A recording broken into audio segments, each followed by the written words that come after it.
Hey, what's going on, Who Dat Nation? It is your truly TJ Jones, the host of the State of the Saints podcast. And I want to talk about the Saints Week 12 game versus the Carolina Panthers. Just want to give my final thoughts. Good morning to you. I hope everybody's having a good and productive day so far.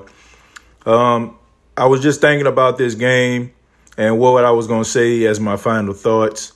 Of course, the Saints get the victory by a score of 34-31. Everybody in the Who Dat Nation excited.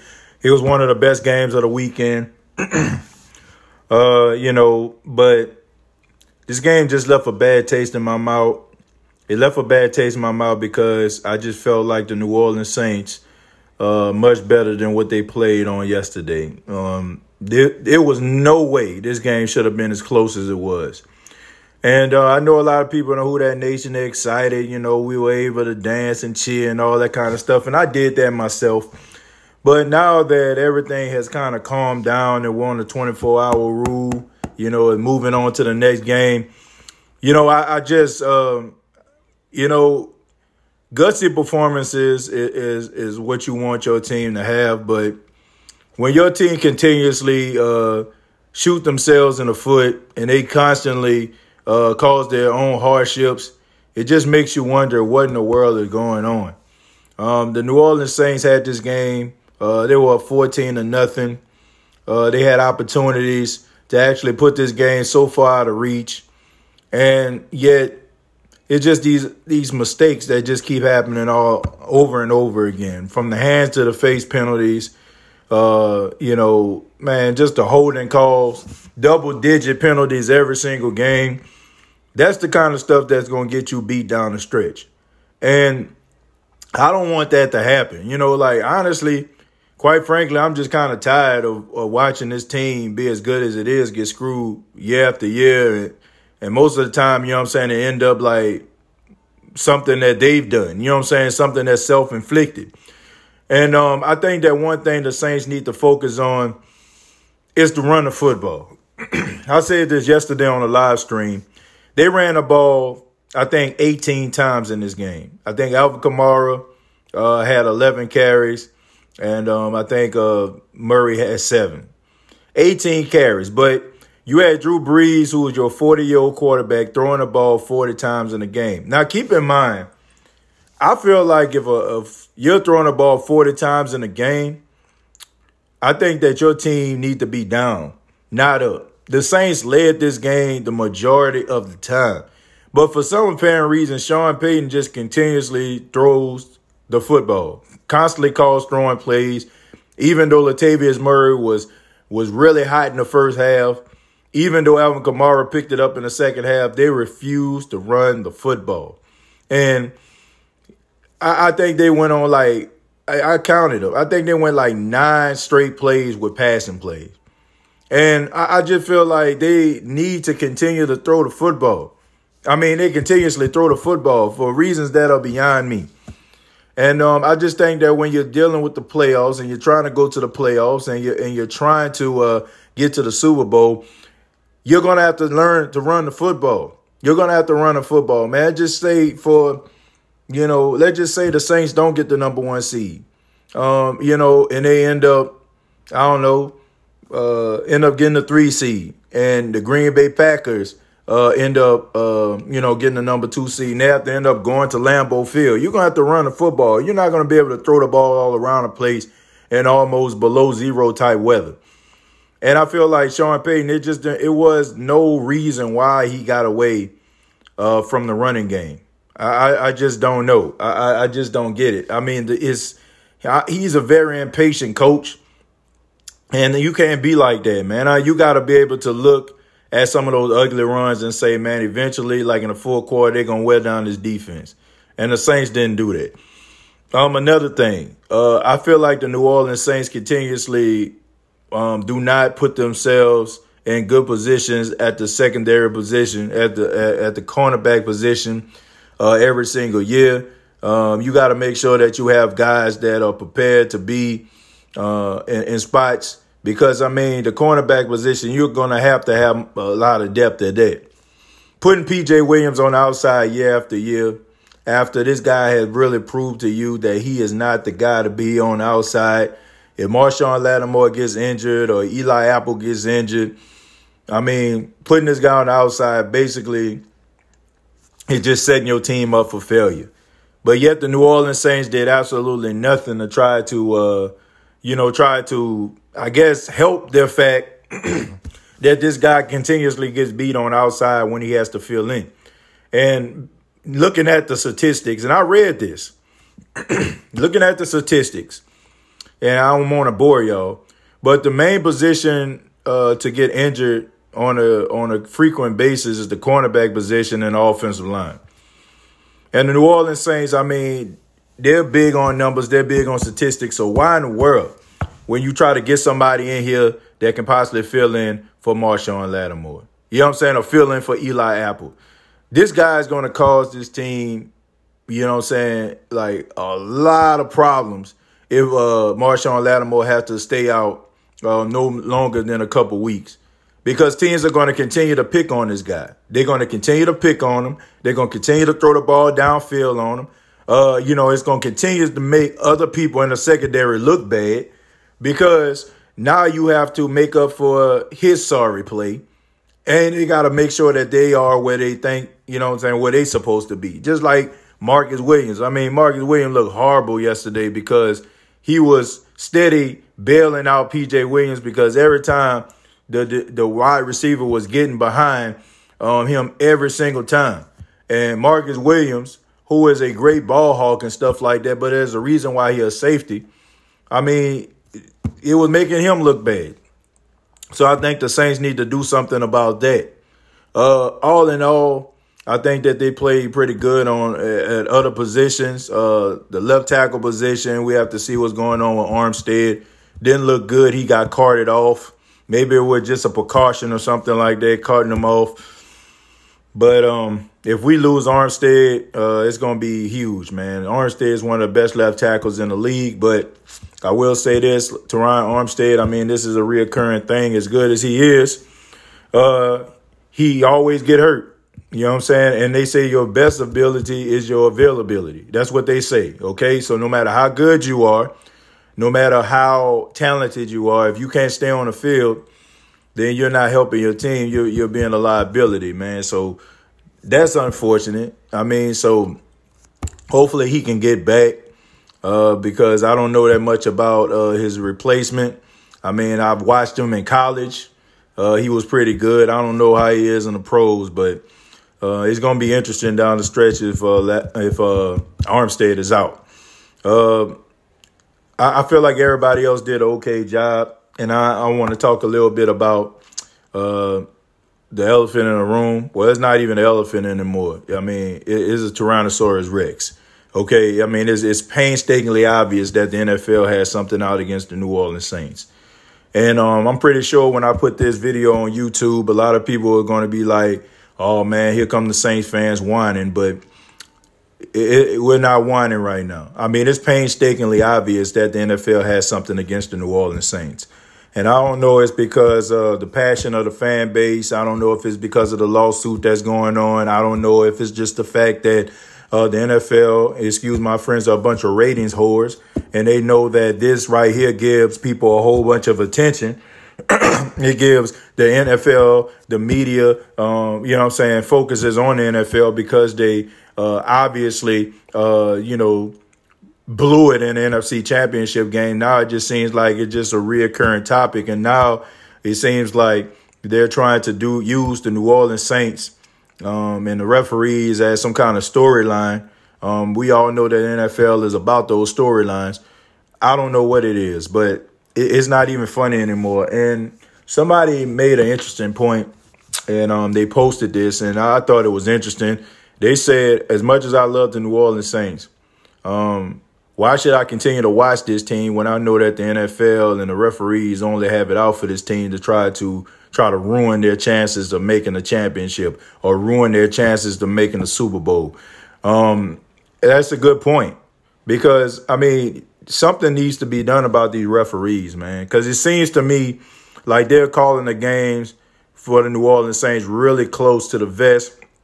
And I'm seeing like all type of leeway. Case in point, when the Green Bay Packers played against the Dallas Cowboys a couple weeks ago, cornerback King, I mean, he was draped up and dripped out all over the wide receiver for the Cowboys, yet there was nobody that threw a flag at all. But it just seems like every time I watch the Saints play, it's like weird flags that's always called from and penalties that you don't even really hear that much, like clipping penalties and illegal hands to the face and just all that kind of stuff. When you can easily call these every single play, like you can really literally call illegal hands to the face almost every single play because guys put their hands up so quickly. Sometimes, you know what I'm saying, they don't calculate where they put their hands, okay? Sometimes if a guy's bending down, something like that, he might come up in a guy's face. So you can literally call holding and illegal hands to the face every single play.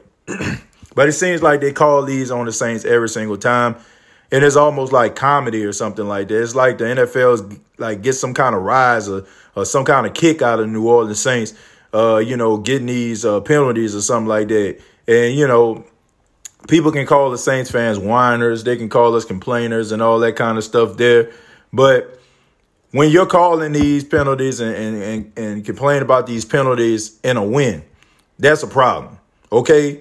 People talk about how the referee cheated them every single play, but it's painstakingly obvious that the NFL has something out against the Saints.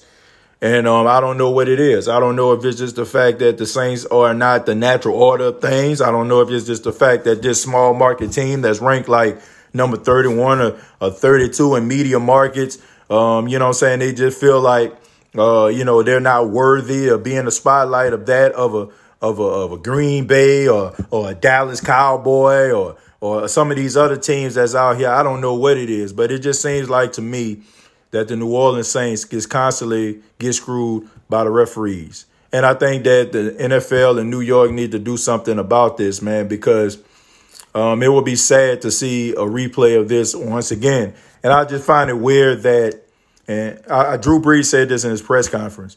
He said that the pass interference penalty that they put in place 9 times, less than 10% of the time, referees are going back on, reversing calls on pass interference. Ain't it weird that the New Orleans Saints were the team, and I think for the last, I say about 5 weeks, man, the Saints are the team that they call the pass interference on. So it just seems like to me like they just had honestly, I just think that the NFL is ticked off. And I was trying to hold this back, but the more I think about it, I need y'all to bear with me, okay? I think that the NFL holds the Saints responsible for the low ratings of the Super Bowl.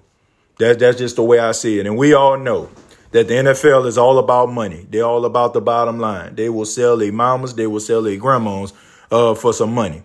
The fact of the matter is, I feel like the NFC Championship game, I think that they knew what they was doing. I think that they knew that, what those referees did. I think that the fact that they're trying to build a fan base in Los Angeles, I think that has a lot to do with it. You look at the success. I don't think that is ironic that the St. Louis Rams moved to Los Angeles, and the next thing you know, they were playoff contender. I don't feel like it's a mistake that the San Diego Chargers moved to Los Angeles and they became playoff contenders. I feel like this was a calculated thing by the NFL to try to catapult the Los Angeles market. I feel like putting the Los Angeles Rams in the Super Bowl, a team that traditionally is from Los Angeles, a team that a majority of the people from Los Angeles is getting behind more so than the Chargers, they put them in a Super Bowl. And I feel like the New Orleans Saints were a casualty of what their bottom line actually was. They didn't think that the voices of the people of New Orleans and the fans of the New Orleans Saints were going to be as loud as it was. It's almost like, if you are a big you know what I'm saying, a big kid or something like that, and you're surrounded by a bunch of big kids, and all of a sudden this little kid come in the room and he see you doing something wrong, and he's like, I'm going to tell. Be like, oh, nobody's going to believe you. You're just a kid. And all of a sudden, like, that kid go out there and just tell everybody what you're doing. And then all of a sudden, like, people just start looking at you all type of ways, start looking at those big kids all type of ways. I feel like the NFL underestimated the power and the strength of the Saints fans. They didn't understand that. And all of a sudden, you know what I'm saying, when the Saints start rattling the cages, the fans start really pushing the issue, and Sean Payton really started pushing the issue. All of a sudden, people just got ticked off. You know, the NFL just started getting ticked off. Was like, man, these people are really listening to these folks. And they look at the Super Bowl, they look at the low ratings, they look at a lot of people are just saying that the NFL was fake and all that kind of stuff, and they questioned the NFL, and the ratings dropped, and people started questioning Roger Goodell and stuff like that. And Roger Goodell, you know, he was kind of standoffish at his press conference the week before the Super Bowl. And a lot of people just looking at the New Orleans Saints because of that. And I feel like they came into this year with a personal vendetta. Fortunately, the Saints were able to rise against it. They were able to rise against what was going on. But at the end of the day, I just feel like if it was up to the referees and if it was up to the National Football League, the Saints wouldn't be nowhere around the playoffs, nowhere around a division title, nowhere around primetime television, you know, because, you know, when you have a team like the lowly Saints beating up on the big, gigantic juggernaut that is the Dallas Cowboys, when you have the New Orleans Saints, you know, being on primetime television and going up and beating the future golden boy and Deshaun Watson, when you have the New Orleans Saints going into CenturyLink and one of the loudest venues and stadiums in the National Football League and beating down the Seattle Seahawks, when you have the New Orleans Saints going against a historical franchise in the Chicago Bears, and they're monsters of the Midway, and they go out there and they handle business with a backup quarterback, I think you tick a lot of people off. And the Saints are a team that, like I said, they don't fit the natural order of things. And I just feel like the NFL knows that, and they're going to try to do everything within their power to try to stop this team from being successful. And I'm saying this with a team that's ranked the number 2 seed and a 9-2 record. These ain't sour grapes at all, you know. So you can't. The fact of the matter is you can't stop the Saints. You know what I'm saying? They're too talented. You got a Hall of Fame quarterback, despite the fact that people don't want to get his man his props. I've heard everything from, you know, he don't have a strong arm to he benefits from playing inside a dome or whatever like that. I mean, you hear all these different type of things to try to discredit Saints players. You got people like Michael Thomas that are not even getting no type of recognition. This guy's like on a historical pace right now. He barely getting attention. Nobody really talk about him. And when they talk about him, they kind of talk about him in passing. Name barely even brought up. But at the end of the day, I just feel like there's something about the New Orleans Saints that just rubs the NFL the wrong way. I just think that maybe it's just the arrogance of the fan base, like how much we love the team, how much we respect them, good, bad, or indifferent. I just think that they just don't like us. I mean, that's just what it is. I just don't think they like Saints fans. You know, I just think they feel like we should just go away. But at the end of the day, the Saints continue to weather the storm. They still win, you know, in spite of. And I'm happy, you know what I'm saying? But we move forward to the Thanksgiving game against the Atlanta Falcons. I hear a lot of Atlanta Falcons fans, you know, talking noise, talking about that win they had a couple weeks ago, talking about they about to sweep the Saints, this, that, and the third. They're going to try to play that like the Super Bowl, which I feel like is pathetic at the end of the day because a team that talented should be trying to vie for the division or be jockeying for position to be in a position that the Saints are in, which is a 1 or 2 seed in the playoffs.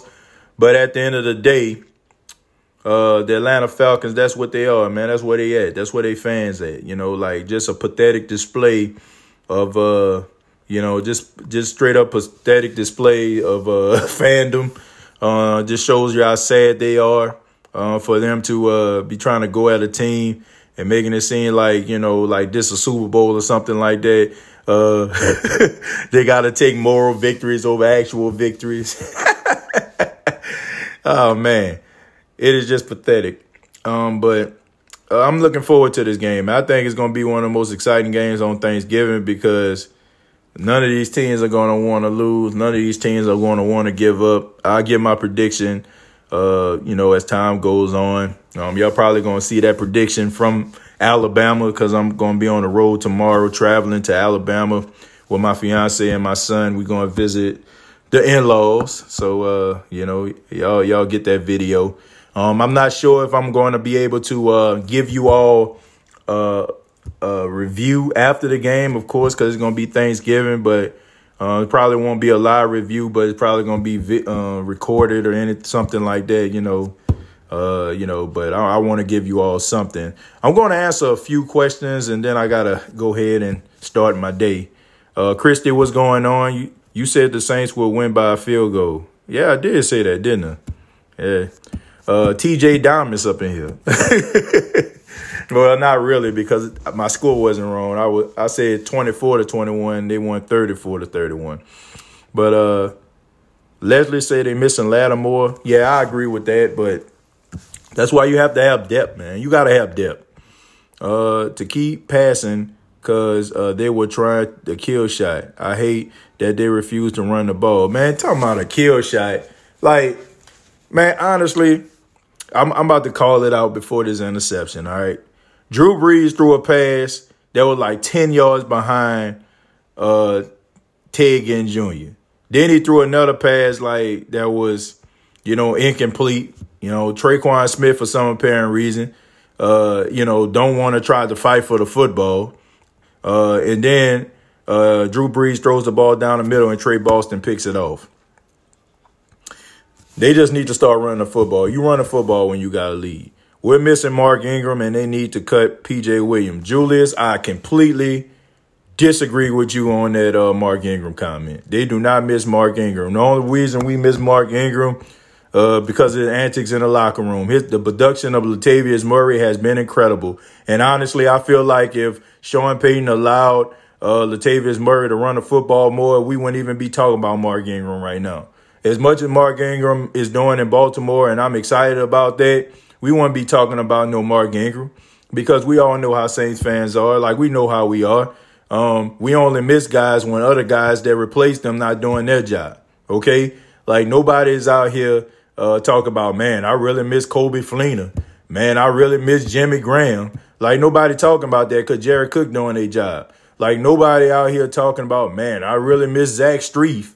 You know what I'm saying? Because Ryan Ramczyk doing his job. The fact of the matter, we only miss guys when the other guy's not doing their job. And the only reason why we're missing Mark Ingram right now at the running back position is quite simple.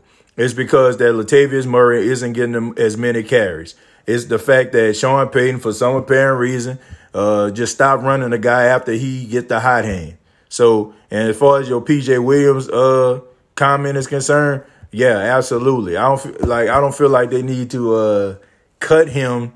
You know what I'm saying, from, the team. But I do think they need to cut him from the outside corner position. It's funny how Kamara was tackled 5 yards out of bounds and the rest were fine with that. Yeah, man, that play that Eric Reed, Mr. Smoke Turkey himself, when he tackled Kamara out of bounds and they ain't called absolutely nothing. I mean, that just shows you right there. Like I said, that is the NFL's way of giving the Saints the middle finger. It's the fact that New Orleans is going to end up winning a second Super Bowl and they can't stand to see it happen. Austin, I hope so, man. I hope so. But like I said, I don't think the Saints fit the natural order of things. Like, they love the Chicagos and the Green Bays and the 49ers and the Cowboys of the world who ain't did nothing in I don't know how long, but yet they always on TV. They always in a primetime slot.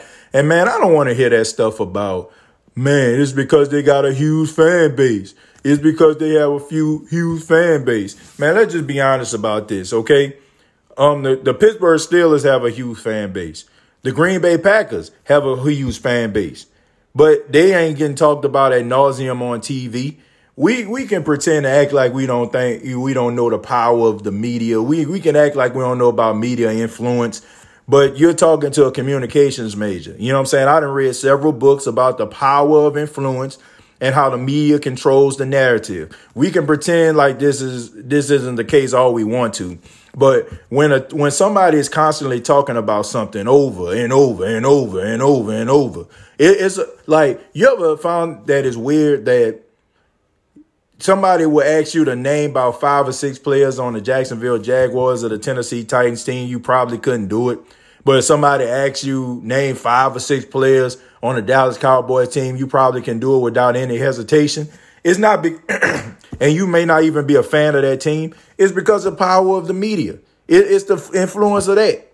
So I don't want to hear that, man. I feel like if the NFL and the media was talking about some of these top teams like they would like the Dallas Cowboys, then I feel like it would be pretty much, you know what I'm saying, like, you know, spread throughout. You know what I'm saying? Like, people will have an idea about each team. Like, you don't know what's going on with the Jacksonville Jaguars. I mean, you can look them up and Google them and see their record, but you don't know what's going on as far as, like, inside of the Jacksonville Jaguars organization like you do the Dallas Cowboys. It's because the media influence you to do that. And you know, that's why those fans get off on you.